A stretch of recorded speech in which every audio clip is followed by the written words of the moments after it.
కడప జిల్లా ప్రొద్దుటూరు మున్సిపాలిటీ పరిధిలోని 39వ వార్డులో సోమవారం ఉదయం 10 గంటలకు వార్డు ఇన్ఛార్జ్ సిద్ధయ్య ఆధ్వర్యంలో సుపరిపాలనలో తొలి అడుగు కార్యక్రమాన్ని నిర్వహించారు. ఈ కార్యక్రమంలో మాజీ ఎంపీపీ నంద్యాల రాఘవరెడ్డి పాల్గొన్నారు. అనంతరం ఇంటింటి ప్రచారంలో భాగంగా జంగంపేటలో ప్రజలు స్థానికంగా ఉన్న త్రాగునీరు, డ్రైనేజ్, రోడ్ల సమస్యలతో ప్రజలు తీవ్రంగా ఇబ్బంది పడుతున్నారని మాజీ ఎంపీపీ నంద్యాల రాఘవరెడ్డి దృష్టికి తీసుకువెళ్లారు. అనంతరం మాజీ ఎంపీపీ నంద్యాల రాఘవరెడ్డి అధికారులకు ఫోన్లో సమస్యలను తెలిపి డ్రైనేజ్ చెత్త సమస్యలను వెంటనే పరిష్కరించాలని ఆదేశించారు.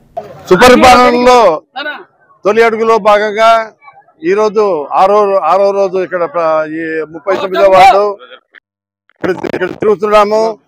సంక్షేమ కార్యక్రమాలు అయితే ఈ చంద్రబాబు గవర్నమెంట్ లో బాగా అందుతున్నాయి.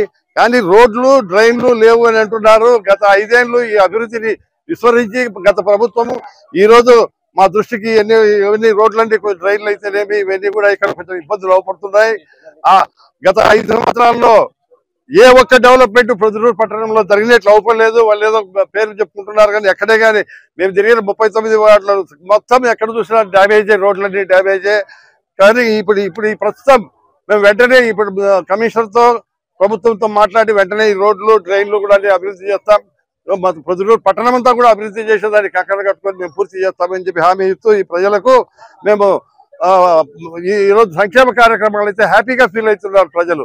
ఏ ఒక్కరు ఎక్కడ మాకు ఇది అందలేదు అనేది లేదు. ఏదైనా 1-2 కొంతమందికి కొత్తగా అప్లికేషన్లు పెట్టుకునే వాళ్ళకు పెన్షన్లు తప్ప అవి కూడా వచ్చే 2-3 నెలల కాలంలో అవి కూడా ఆ పెన్షన్లు కూడా పూర్తి చేస్తాం. ఈ అభివృద్ధి కార్యక్రమాలు కూడా పూర్తి చేస్తాం. పట్టణవాసులకు అందరికీ కూడా మేము ఖచ్చితంగా సేవ చేస్తామని చెప్పి తెలియజేసుకుంటూ సెలవు చేసుకుంటాం.